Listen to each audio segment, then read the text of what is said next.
this video, I'm gonna show you how to delete and restore document library. First, let's see how to delete document library. I will start from the home page of my SharePoint site and go to Settings Gear. From the drop-down, choose Site Contents. On the Site Contents page, I will see the list of all document libraries that exist in my site. I choose the one I want to delete, click on ellipses and then click Remove. Click OK on the prompts page to complete the process. In the next part, I will show you how to restore a deleted document library. On the Site Contents page, on the right top corner, I will get a Recycle bin. Click on it to open. You can see my deleted document library here.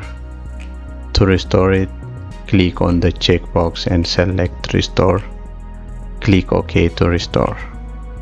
And if I go back to Site Contents page, it is listed here. In this video, I have shown you how to delete and restore document library in SharePoint Online. Thanks for watching.